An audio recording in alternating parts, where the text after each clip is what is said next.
Hoy voy a hablar un tema que es una continuación. Próximo domingo también pienso abordar el mismo tema, que es acerca de la gracia de Dios. Entonces vamos a leer dos pasajes que usamos el jueves y luego entramos ya en nuestro tema de hoy. El primero les dije Tito, el capítulo 2, versículo 11.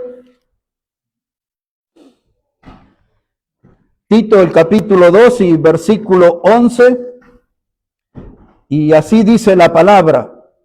Dice, porque la gracia de Dios se ha manifestado para salvación a todos los hombres, enseñándonos que renunciando a la impiedad y a los deseos mundanos, vivamos en este siglo sobria, justa y piadosamente, aguardando la esperanza bienaventurada y la manifestación gloriosa de nuestro gran Dios y Salvador, Jesucristo. Entonces, como dice el versículo 11, la gracia de Dios se manifestó para salvación. La gracia vino a través de la persona de Cristo, y se manifestó para salvación porque la gracia trajo perdón de pecados y salvación eterna. Y ahora en el versículo 12 se dice que la gracia vino para enseñarnos. Entonces el día jueves pusimos ese título, la manifestación de un maestro. Se dio a conocer la gracia como un maestro, vino para enseñarnos. En primer lugar, vino a enseñarnos sobre perdón de nuestros pecados y vino a enseñarnos también acerca de la misericordia. Porque cuando nosotros, hermanos, por andar en caminos pecaminosos, merecíamos nosotros ser juzgados y castigados, condenados por Dios, pero la misericordia de Dios retuvo el juicio y a cambio nos mandó la gracia encima. Cuando Dios tenía todo para caer sobre nosotros y terminar con nuestras vidas, Él hizo uso de misericordia y retuvo el juicio y nos mandó la gracia salvadora. Entonces la palabra gracia se traduce como don. La palabra gracia se traduce como dádiva. ¿Se acuerdan? En Romanos 6:23 habla, mas la dádiva de Dios es vida eterna. Esa palabra dádiva significa regalo, pero la gran mayoría de los predicadores a veces sintetizan la palabra gracia en un favor inmerecido. ¿Cuál es el favor que Dios nos hace que nosotros no merecemos? El favor es que nos dio perdón de pecados y nos dio salvación eterna. Entonces la gracia viene y nos enseña. Y ahora dice que parte de la enseñanza de la gracia es que renunciemos a toda impiedad. Y quiero que note eso. La impiedad habla de una vida que no tiene respeto por Dios, una vida que no tiene reverencia por Dios, una vida que tiene un desprecio por las cosas santas o sagradas.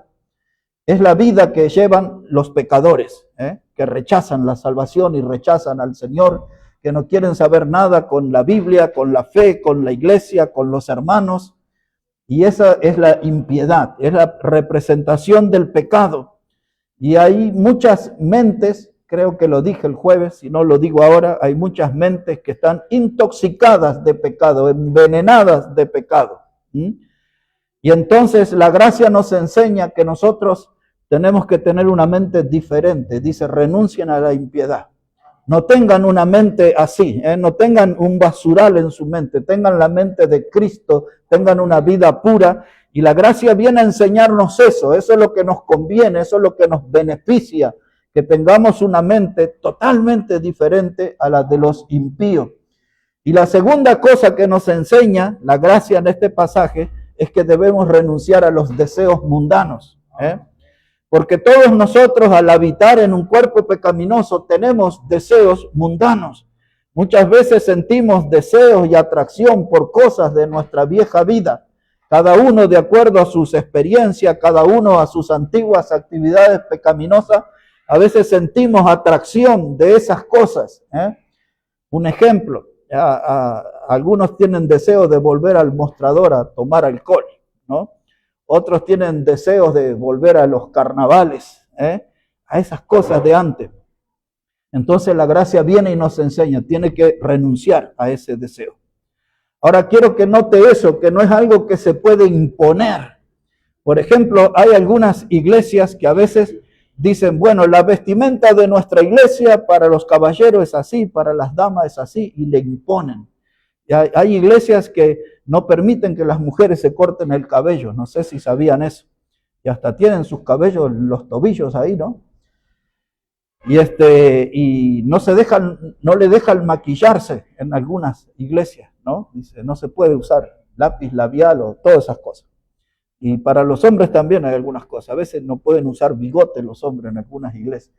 Esas son imposiciones, pero la gracia no enseña eso. La gracia enseña que la renuncia al pecado y al deseo mundano tiene que ser una decisión mía. Entonces, cuando yo estoy en una trampa pecaminosa, atrapado en el pecado, no le puedo echar la culpa a otras personas porque yo soy el que decide renunciar o practicar. El consejo de la gracia es que renunciemos a toda impiedad y nos enseña que renunciemos a todos los deseos mundanos. Pero también tiene otra enseñanza. Note ahí conmigo en ese versículo 12.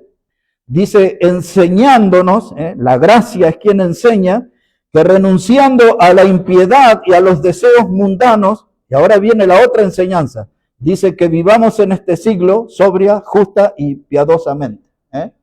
En síntesis, la gracia nos enseña que vivamos una vida inclinada a hacer el bien. Cuando usa la palabra piadosamente, la palabra piedad, que Pablo la usa con Timoteo y le dice, ejercítate para la piedad, entrénate, prepárate, consigue músculos espirituales para ser santo. Entonces la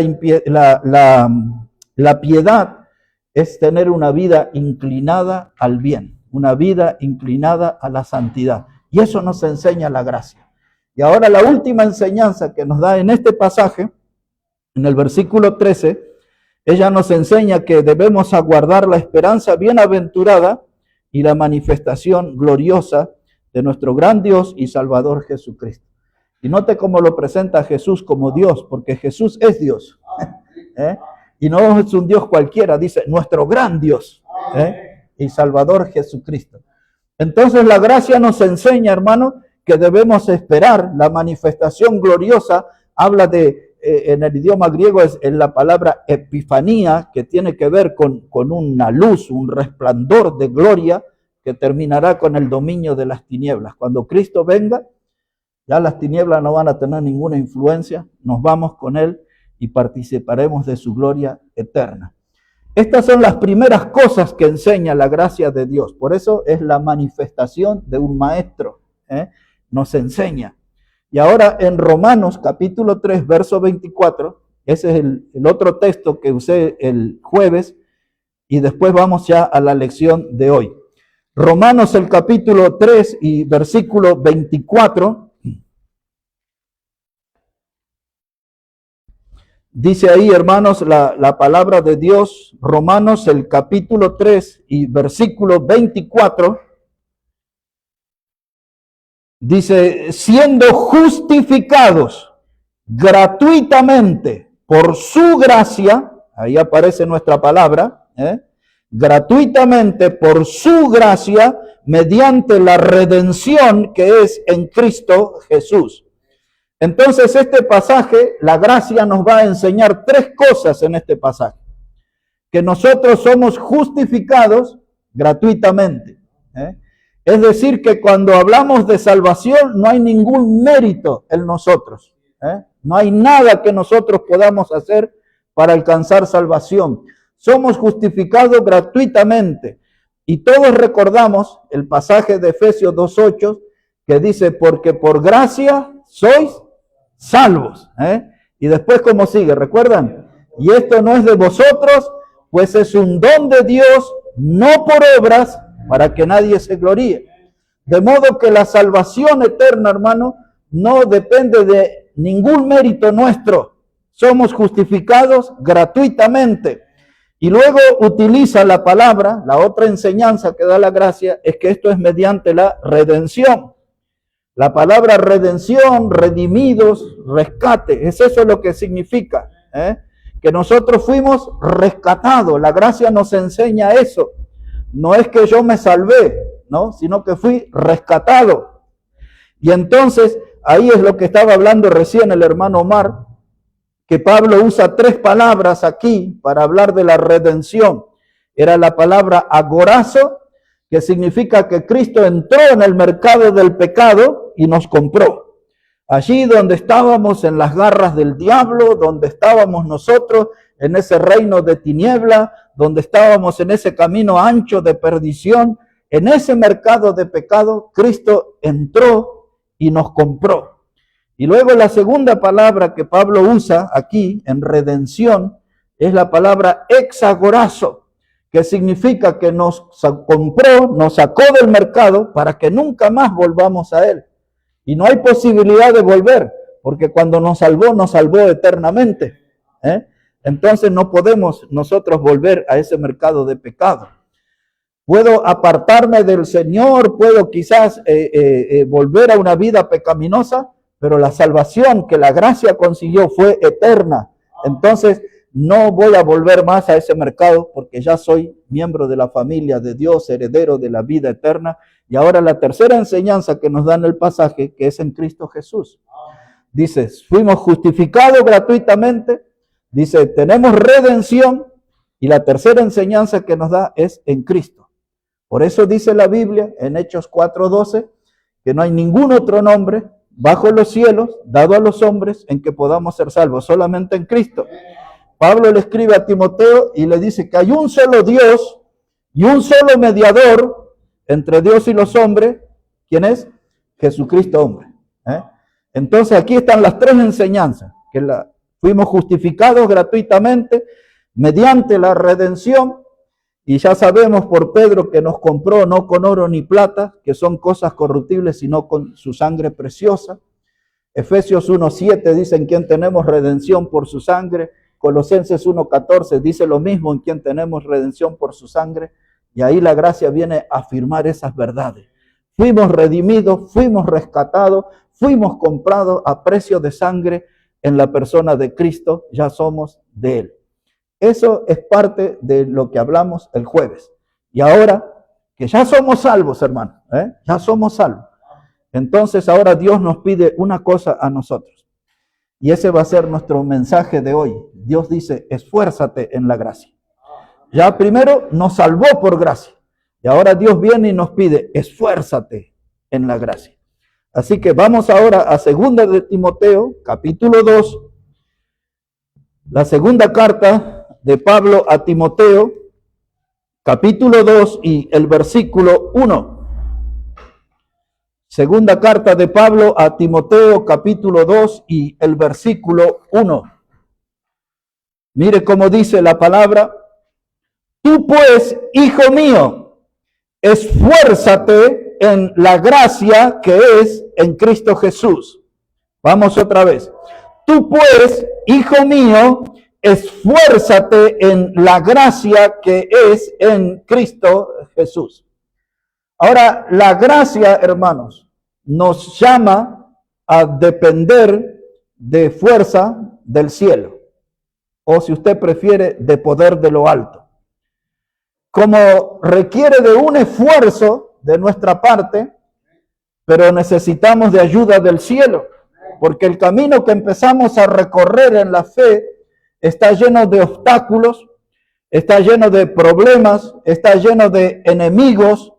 Y ahora Dios dice, hay una sola cosa que les pido y esta es esfuerzo.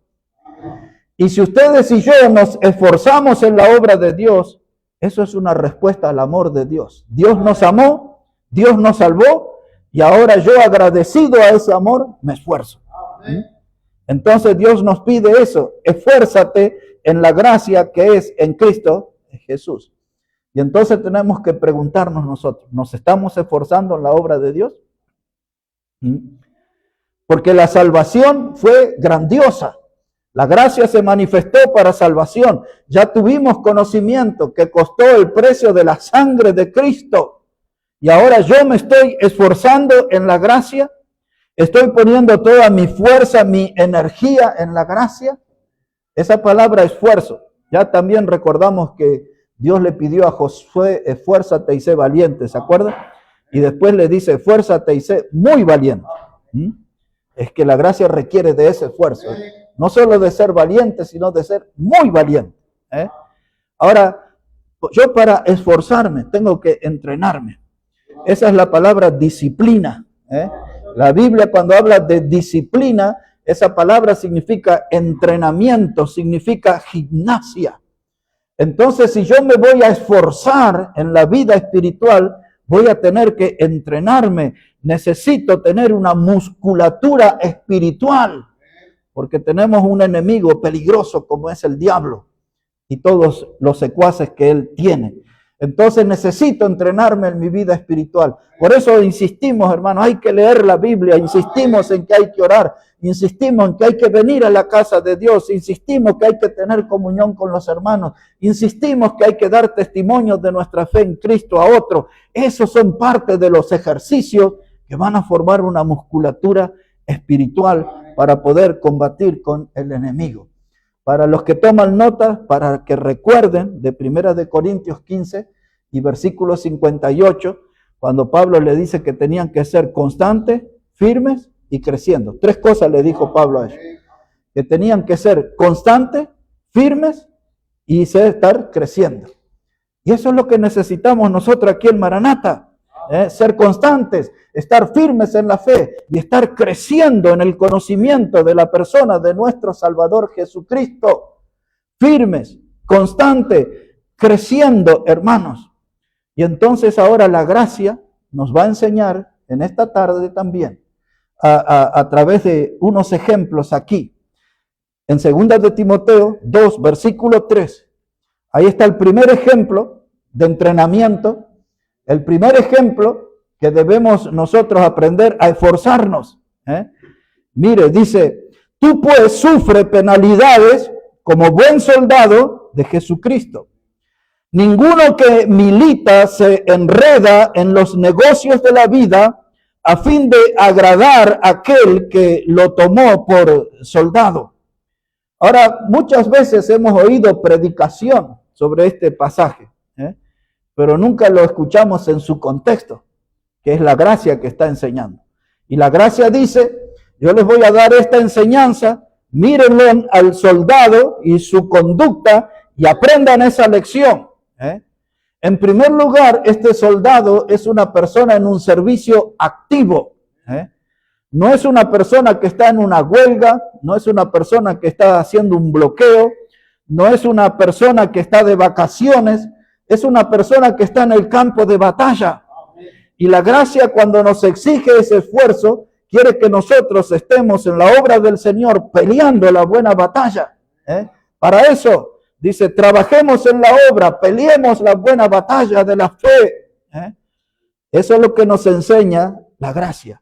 Este soldado que habla aquí, dice, no se enredó en los negocios de la vida. Es decir, que no se metió en la vida civil, en los asuntos de la sociedad, porque él es un soldado. Amén. Un soldado de la nación, un soldado de la patria. Nosotros somos soldados de Cristo. Esa es nuestra causa. Por lo tanto, no tenemos que enredarnos en cosas extrañas, porque nuestro Señor dijo, en los negocios de mi Padre me es necesario estar. Nosotros tenemos que estar involucrados en los negocios de nuestro Padre Celestial, no en las cosas mundanas. ¿Por qué? Porque somos soldados de Cristo. No tenemos que enredarnos, porque tenemos aquí una misión, dice el versículo 4, que leo otra vez. Dice, ninguno que milita se enreda en los negocios de la vida a fin de agradar. Esa es la clave. Soy un soldado de Cristo, me privo de ciertas actividades, me privo de ciertas amistades, renuncio a deseos mundanos, renuncio a impiedad, actividades pecaminosas, porque yo fui salvo para agradar al que me tomó por soldado. Y ahora nos preguntamos nosotros, ¿estamos agradando a nuestro Salvador? Porque eso es lo que la gracia nos enseña, de interrogarnos a nosotros mismos, ¿eh? Porque siempre tenemos mucha energía para acusar a otros, señalar a otros, juzgar a otros, y no nos quedamos sin energía para mirarnos a nosotros mismos.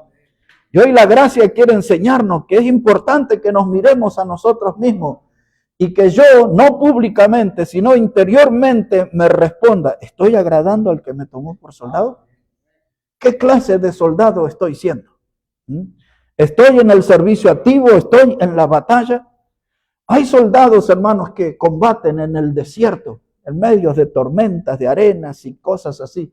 Hay soldados que combaten en la selva, ¿eh? Hay soldados que combaten a veces en las ciudades a las cuales tienen que invadir. El soldado sabe lo que es hambre y el soldado sabe lo que es comer una cosita en lata así, sin cuchara, con un cuchillo nomás. Abren y con eso come el soldado, como un paté o algo, cosas así, ¿no? El soldado muchas veces tiene sed, no tiene agua, él tiene que estar en el servicio, en el frío, en el calor calcinante de un desierto, en medio de los mosquitos y de insectos en la selva. El soldado es para todo terreno y la gracia viene a enseñarnos, nosotros también tenemos que estar en todo terreno. Tenemos que aprender a combatir en todo terreno porque somos nosotros soldados de Cristo. Ahora, escuche esto. Somos un soldado, mis hermanos, que no se rinde. Porque hay muchos en las iglesias que enseguida viene el enemigo y ya levantan la bandera blanca, me rindo. No, la gracia nos está enseñando que suframos penalidades. Eso quiere decir que soy un soldado que no se rinde. Lo que quiere decir que soy un soldado que pelea con valentía. Yo soy un soldado que no retrocede. Ahora, eso es lo que la gracia nos quiere enseñar. Bajo ese paraguas de que no me rindo, bajo ese paraguas que peleo con valentía, bajo ese paraguas que no retrocedo, la gracia me enseña que debo sufrir penalidades. Es decir, que nuestra vida cristiana no es liviana, no hay engaño acá. Nuestro servicio va a ser sufrido. Por eso la gracia nos llama a un esfuerzo. Por eso nos está convocando a un esfuerzo. Y dice, esfuérzate en la gracia que es en Cristo Jesús. Es decir, que Él es el que nos puso en esta batalla y Él es el que nos va a ayudar en la batalla. Por eso en la Biblia usted va a encontrar pasajes como el que dice, y en esto somos más que vencedores por medio de aquel que nos amó. ¿Quién fue? Cristo. Él está en la batalla con nosotros. Así que no es que nos manda y dice, fíjense en cómo se las arreglan. Él está con nosotros en la batalla. Así que, ¿recuerdan una vez les enseñé sobre Santiago 4:7? No lo busque, solamente se lo leo aquí, rapidito. Dice, someteos pues a Dios, resistid al diablo y huirá de vosotros. Ese pasaje nos enseña que el diablo es un enemigo cobarde, porque dice que él huye. ¿En qué situación? Cuando encuentra creyentes que le resisten. Dice ahí el texto, resistid al diablo y él huirá. Es decir, que el diablo mira, estudia nuestra vida y dice, no tengo ninguna posibilidad de vencer a este. Ahora, si alguien anda flojito en el camino, si alguien anda frío en el camino, tibio en el camino, si alguien anda apartado en el camino, el diablo dice, este es pan comido para mí. Pero si yo soy un creyente firme, él no tiene ninguna posibilidad de victoria y todo lo que le queda es huir.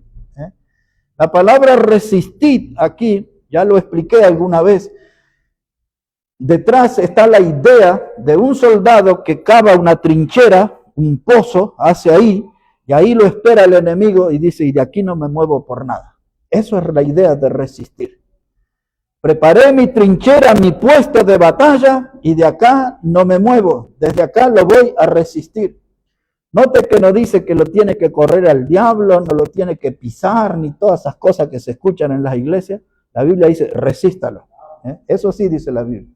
Resístalo, párese firme, y entonces va a poder ver algo increíble, el diablo huyendo de nosotros. Tanta gente le tiene miedo al diablo, pero si nosotros le resistimos, le veremos huir. Note ahora, versículo 5. El segundo ejemplo que nos da la gracia como enseñanza. Primero, aprendamos del soldado. Versículo 5 dice, también el que lucha como atleta no es coronado si no lucha legítimamente. Y ponemos la atención en la palabra legítimamente. Esa palabra quiere decir que hay una ley para obedecer. Hay una regla que tenemos que seguir. No es que todo vale en la batalla. Y la regla para ustedes y para mí, hermano, es la palabra de Dios. No podemos salirnos de la palabra de Dios. Este es el reglamento para nuestra vida, el reglamento para nuestra alma. Y el atleta para ser coronado, el cristiano para ser coronado, tiene que seguir este reglamento, que es la palabra de Dios. Entonces, mis hermanos, esta es la ley que Dios ha puesto. En el año 1984 estuvieron las Olimpiadas en Los Ángeles. Había un hombre que se llamaba Carl Lewis. Carl Lewis solamente en esos Juegos Olímpicos consiguió 4 medallas de oro y un título que era llamado el Hijo del Viento. Ese era, pues, corría rápido el morocho. Y 4 años después, los Juegos Olímpicos fueron en Seúl. Y ahora Carl Lewis tenía un competidor que se llamaba Ben Johnson. Era alguien nacido en Jamaica, pero que competía con la bandera de Canadá. Y ese hombre también había ganado algunas medallas de oro. Y aquel día, hermanos, se enfrentaron en la pista y Ben Johnson ganó la carrera al Hijo del Viento. Y los diarios titulaban, aquí está el nuevo Hijo del Viento. Pero 3 días después, hermano, en un dopaje, en un estudio que hicieron, descubrieron que había drogas en el nuevo Hijo del Viento. Quiere decir que no compitió legítimamente. Y para vergüenza de él y en público, le retiraron la medalla de oro y lo descalificaron de por vida. Nunca más pudo competir. ¿Por qué? Porque no compitió bajo las reglas. No compitió legítimamente. Ahora nosotros, hermanos, no podemos andar buscando atajos en el servicio. Tenemos que servir como un atleta, tenemos que esforzarnos, tenemos que sacrificarnos. El atleta se entrena, el atleta exige su musculatura al máximo, se priva de alimentos que son dañinos. El atleta tiene que dormir bien, tiene que descansar bien, tiene que privarse de muchas cosas. Y nosotros como hijos de Dios tenemos que privarnos de muchas cosas, en especial del pecado. Porque necesitamos tener, hermano, la musculatura de un atleta espiritual para competir en esta carrera que es la vida cristiana y poder llegar al podio legítimamente. ¿Se acuerdan cuando en 1 Corintios 9, verso 24 dice que todos los que corren en el estadio a la verdad corren, pero uno solo se lleva el premio, dice Pablo, y termina ese versículo diciendo, corred de tal manera que lo obtengáis. Entonces la gracia, hermano, cuando nos pide un esfuerzo, esfuérzate en la gracia, nos está diciendo que corramos en esta vida cristiana de tal manera que obtengamos el premio. Que nosotros no seamos los aplaudidores de que vemos a nuestros hermanos vencedores, ahí estamos aplaudiendo. Dice, no se conforma con eso. Súbase, compita como un atleta, hágalo legítimamente. No use atajos carnales ni técnicas mundanas, compita bajo la regla de la palabra de Dios y llévese el premio para gloria de Dios. El tercera enseñanza que nos da la gracia aquí es el versículo 6.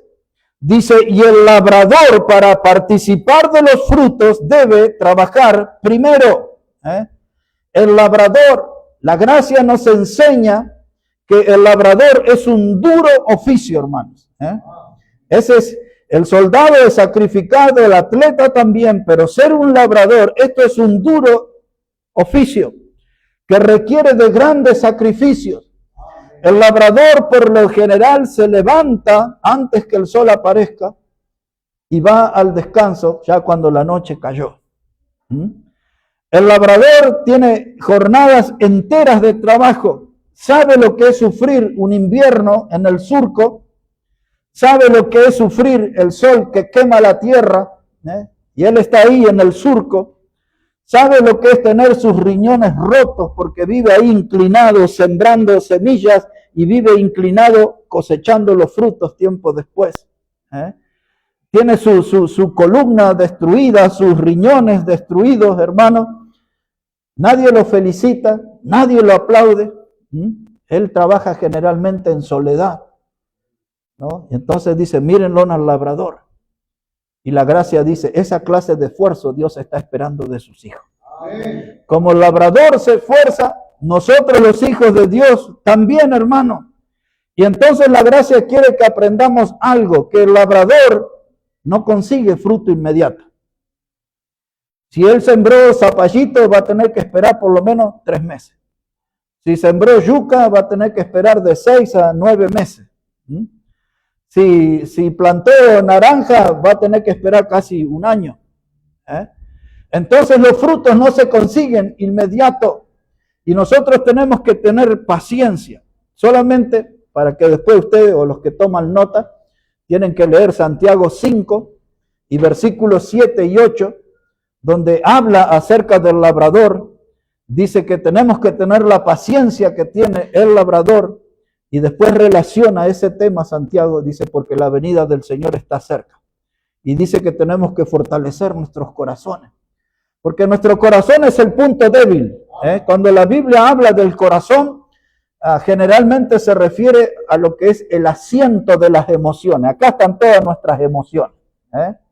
Te amo de corazón, te quiero de corazón, te lo digo de corazón. Todas las emociones pasan por el corazón.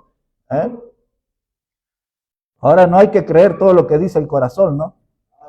Sobre todo las hermanas solteras, cuando alguien viene y le dice, te amo de corazón, por lo menos diga eso, porque la Biblia dice que es engañoso el corazón y perverso más que todas las cosas. Así que ojo con los príncipes azules. Y entonces, hermanos, pero por acá pasan las emociones. Y ganó un equipo de fútbol, ay, aquí lo sentí en el corazón, esa victoria. Todo pasa por el corazón. Y la Biblia dice, tiene que fortalecer el corazón. Un corazón fuerte, un corazón bien definido, bien decidido para servir al Señor. Un corazón que esté dispuesto a esforzarse en la gracia que es en Cristo Jesús. Así que ahora aquí nomás, para no ir más lejos, hermano. Dice la palabra de Dios acá, versículo 15, segunda de Timoteo, capítulo 2 y el versículo 15. Dice la palabra, procura con diligencia presentarte a Dios aprobado, como obrero que no tiene de qué avergonzarse, que usa bien la palabra de verdad.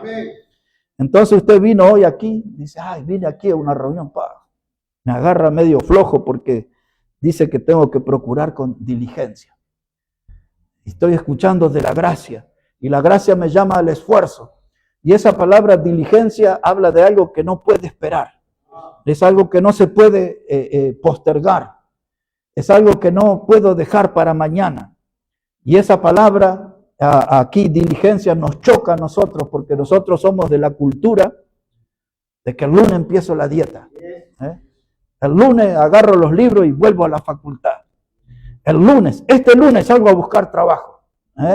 Todo es el lunes, pero la gracia dice, tiene que hacerlo con diligencia. Hoy es, no se puede postergar.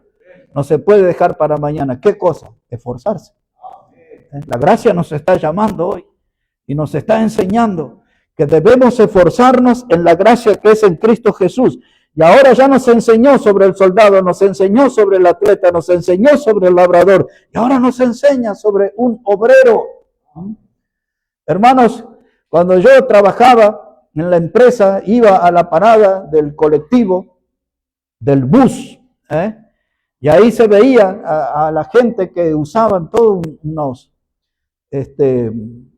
vestimenta, un conjunto, era un bellecito claro. Y todos sabíamos que eso eran carpinteros, y tenían su lápiz de carpintero acá. Y después estaban los que usaban todos unos mamelucos azules, esos eran los mecánicos. Y ahí usted podía ver, la gente cuando iba subiendo al bus, usted sabía de qué trabajaba cada uno. El que tenía su maletín, ese trabajaba en una oficina, y ahora todos ellos eran obreros. Y ahora nosotros somos obreros de Cristo. Y la pregunta es, ¿y la gente nos identifica como obreros de Cristo? Cuando nos ve, dice, este es un obrero de primera. Mire qué obrera esta, trabajadora de la obra. Entonces la Biblia dice, preséntate con diligencia, muéstrate que eres un obrero del Señor. ¿Quién lo exige? La gracia. La gracia dice, esfuérzate, ahora motívate, sé un buen obrero. En el rubro que mayormente nos ocupa aquí, un costurero, dice aquí, no encuentro la tijera, quedó el hilo colgando, doblo la ropa y se va así con los hilos colgando. Y aquí le erré, mire, no me quedó bien el botón. Ya va, si pasa, pasa. Ese no es un buen obrero, porque le están pagando para que haga un buen trabajo. Pero me pagan poco, pero usted tiene que ser buen obrero. Después puede pelear el precio, pero usted compórtese como buen obrero. Y eso quiere decir, hermano, que en la obra de Dios nosotros no tenemos que hacer cosas para salir del paso. Hay que hacerlo bien. Si me mandan a limpiar el baño, bien. Si me mandan a lavar los platos en la cocina, bien. Si me mandan a predicar, tengo que predicar bien. Tengo que estudiar. Si tengo que cantar, el maestro de la escuela dominical, el tesorero, tiene que hacer bien los números. Todo bien tenemos que hacer. ¿Cómo qué? Como buen obrero, que no tiene de qué avergonzarse. Eso quiere decir que tenemos que trabajar, hermano, teniendo conciencia que vamos a rendir cuentas a Dios. Todo lo que hacemos, hermano, vamos a rendir cuenta a Dios. Pablo le escribe a los colosenses y dice que todo lo que hagáis, de hecho, de pensamiento, hacedlo como para el Señor. Esa es la enseñanza que nos da la gracia. Todo lo que hacemos es como si lo estamos haciendo para el Señor. Viene un hermano con sed, qué sé yo, por ahí no me cae bien. Sí, toma. Y le puse así, miré para otro lado. ¿Usted atendería así al Señor? Entonces, todo lo que nosotros hacemos, la gracia nos convoca, nos llama a ese esfuerzo de hacer todo para el Señor. Esfuérzate en la gracia que es en Cristo Jesús. Una última historia sobre atletas. Eso fue en las Olimpiadas de Barcelona. Me vine medio deportivo, ¿ya? El hombre se llamaba Derek Redmond. Derek Redmond. Era un hombre que había tenido 13 operaciones, pero se presentó a competir en los Juegos Olímpicos en Barcelona, año 1992, y era el candidato a llevarse la medalla de oro, aunque lo habían operado 13 veces. Y en la carrera más importante de 400 metros, a la mitad de la carrera se le corta el tendón. Y yo les recomiendo que vayan a mirar esa historia ahí en los videos. Derek Redmond. Y el hombre, él estaba ahí, hermano, para llegar a la meta. Y la Biblia nos enseña a nosotros, olvidando ciertamente lo que queda atrás, metiendo a lo que está delante, y prosigo a la meta. Y ese hombre se quería olvidar que su pierna estaba roto, su tendón se rompió. Y en una sola pierna, usted lo va a ver ahí, saltando en la pista. Él tenía que llegar a la meta. Y de pronto allí hubo un tumulto y un hombre se metió entre la guardia de seguridad y se abrió paso como pudo y llegó a donde estaba el atleta y lo abrazó y le tomó así el brazo, y usted va a ver las imágenes si la mira, y cruza el brazo sobre él y empieza a caminar con él. Y la multitud, 65,000 personas había en el estadio, hermano. 65,000 personas. Cuando vieron eso, se pusieron de pie y comenzaron a aplaudir. Y Derek Redmond, con la ayuda de un hombre, llegó a la meta. Y luego la prensa descubrió que ese hombre era su padre. Su padre entró. ¿Y qué es la enseñanza? Que ustedes y yo, a la hora que somos llamados al esfuerzo, no estamos solos. Nuestro Padre Celestial está con nosotros. Por eso Pablo le dice, esfuérzate en la gracia que es en Cristo.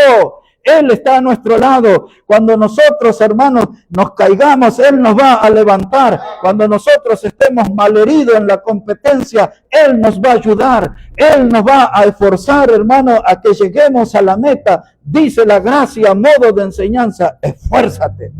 Ese es el llamado. Dios no usó todo un discurso, una sola palabra nomás, para que nosotros la guardemos en nuestra memoria, que este tiene que ser nuestro estilo de vida, un estilo de esfuerzo. ¿Por qué debo esforzarme?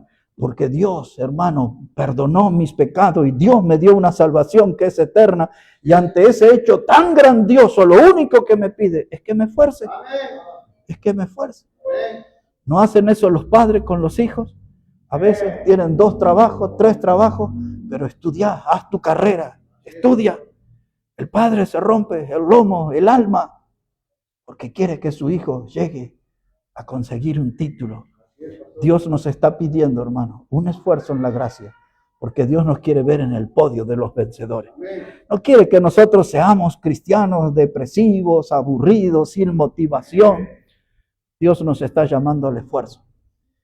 Y ahora si nosotros como Iglesia Bautista Maranata nos decidimos todo lo que estamos aquí al esfuerzo, yo les aseguro que el infierno va a temblar y el diablo va a conocer lo que es el miedo. Pero debemos estar unidos en el esfuerzo. Si no logramos unirlo, el diablo se va a hacer un picnic con nosotros.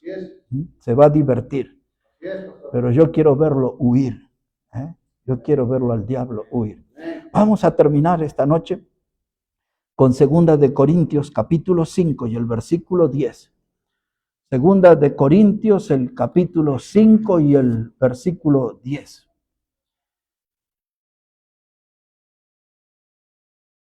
Dice la palabra de Dios allí, hermanos.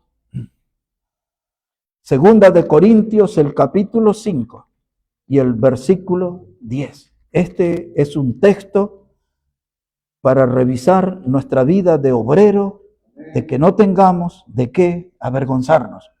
Dice así, hermanos, 2 de Corintios 5:10, porque es necesario que todos nosotros comparezcamos ante el tribunal de Cristo, para que cada uno reciba según lo que haya hecho, mientras estaba en el cuerpo, sea bueno o sea malo. Note que este tribunal, hermano, es diferente a los que nosotros conocemos. Un tribunal humano tiene un juez y hay un juicio, y hay una sentencia y hay un castigo. Un juez, un juicio, una sentencia, un castigo. Este tribunal es diferente porque este es un tribunal de recompensas. Este es un tribunal de premiación. Algunos se preguntaban, dice, ¿aquí se va a definir si entro al cielo o no? No, no se define eso porque ya estamos en el cielo y no hay forma de salir de ahí. Ya estamos en el cielo. Y estamos frente al Señor Jesús. La palabra tribunal es la palabra bimá, en el idioma griego, bimá. Cuando Pablo le escribió a los corintios, ellos entendían bien de qué estaban hablando. Por si alguien no recuerda, en Corintio fue la ciudad donde se hicieron por primera vez los Juegos Olímpicos o lo que conocemos como las Olimpiadas hoy. Ahí en Corinto fue. Y entonces se le daba una gran importancia al atletismo. Un atleta, hermanos, tenía que entrenar durante 10 meses y tenía que firmar un documento de que había entrenado ese tiempo, porque si era alguien que mentía, podía perder su vida. Y entonces esos atletas cuando competían entraban al estadio y el que entraba primero iba al lugar más alto del estadio que se llamaba bimá, por eso Pablo usa esa palabra, bimá, tribunal, y allá en esa parte más alta del estadio, ahí estaba un ciudadano ilustre o un gobernador y ponía en el cuello del vencedor una corona de laureles o de pino.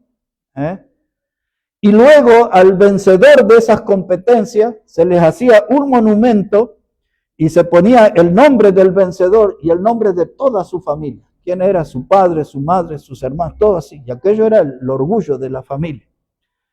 Entonces Pablo ahora está enseñando, dice, un día vamos a ir al bimá Pero no va a haber aquí un famoso, ni va a haber un gobernador, un líder político. Es el Señor Jesucristo en persona. Él es el que va a dar las recompensas. Todos podemos recordar cuando en Apocalipsis 22 y versículo 12, el Señor dice, he aquí, vengo pronto y mi galardón conmigo para recompensar. Él viene para recompensar. No hay castigos aquí, no hay juicio, nada. O en todo caso es el juicio de las obras que hemos hecho.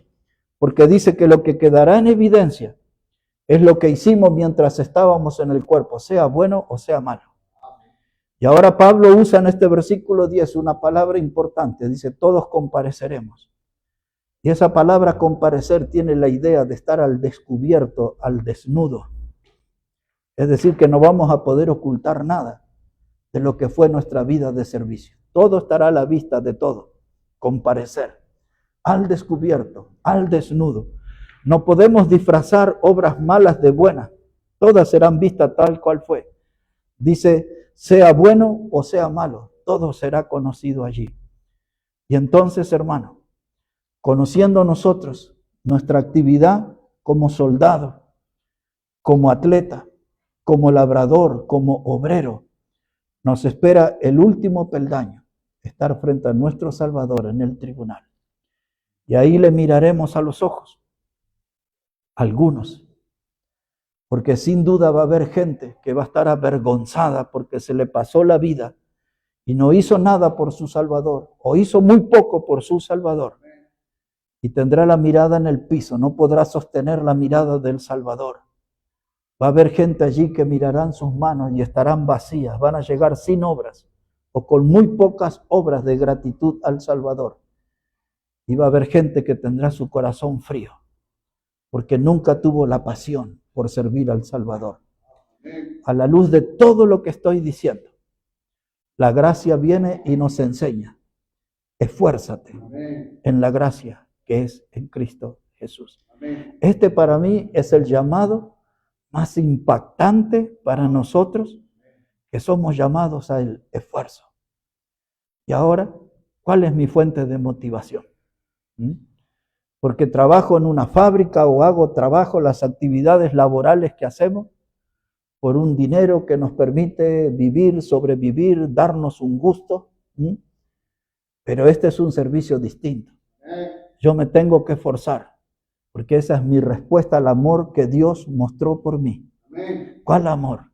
El que Pablo dice en Romanos 5:8, mas Dios muestra su amor para con nosotros, en que siendo aún pecadores, Cristo murió por nosotros.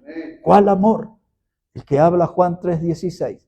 De tal manera amó Dios al mundo, que nos dio a su Hijo, para que todo aquel que en él cree no se pierda, mas tenga vida eterna.